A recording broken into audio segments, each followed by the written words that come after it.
Dear students, a very good morning to all of you. Today we will discuss some important topics related to your subject of botany. So today I am going to discuss with you physiological roles of gibberellins. So as you know, gibberellins are one of the phytohormone which play important role in plant growth and regulation.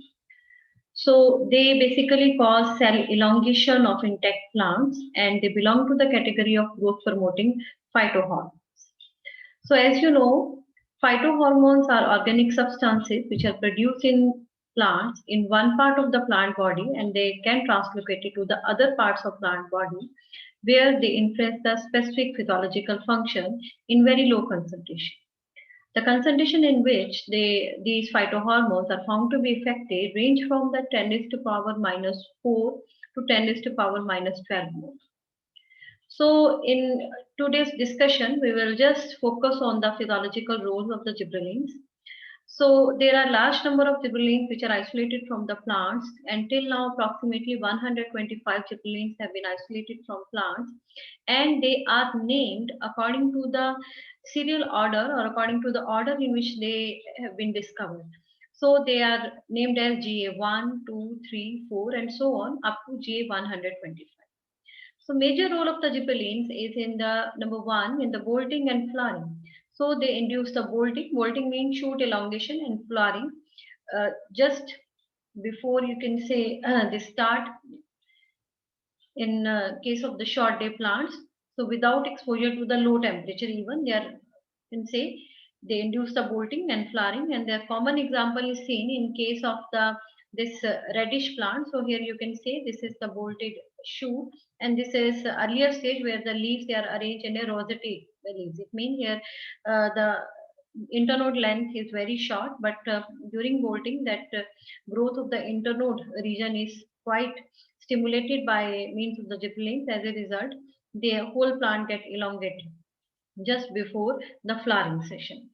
Next is the elongation of the internode. So as we have discussed in point number one that they induce the bolting and flowering. So that bolting and flowering is because of only elongation of the internode. So they promote the elongation of the internode by inducing the loosening of the cell wall, which further lead to the stretching of the cells.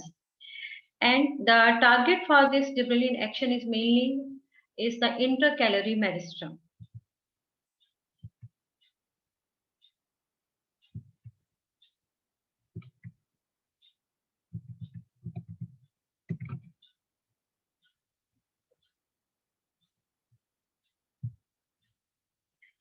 So next important role of the gibberellin is in parthenocarpy. So gibberellins are responsible for the phenomenon of the parthenocarpy, where the seedless and the fleshy fruits they are formed. And this common example is seen in case of the tomato and grapes, where the demand for the seedless fruit is more. Now, next important role of the gibberellin is in bud dormancy. So they basically help in breaking of the bud dormancy, and this phenomena is noted in case of the potato tubers, which further help in the germination of the potato tubers.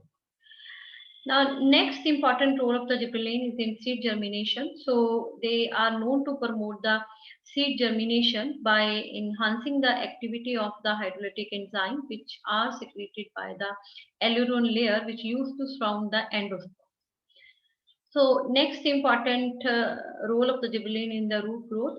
So they usually have little or no effect on the root growth, whereas they promote the shoot growth to a greater extent as compared to the root growth.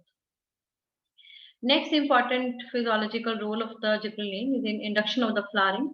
So GA4 and GA7 are more effective in inducing early flowering in case of the many plants. Now next, these gibberellins, they play important role in the fruit set also.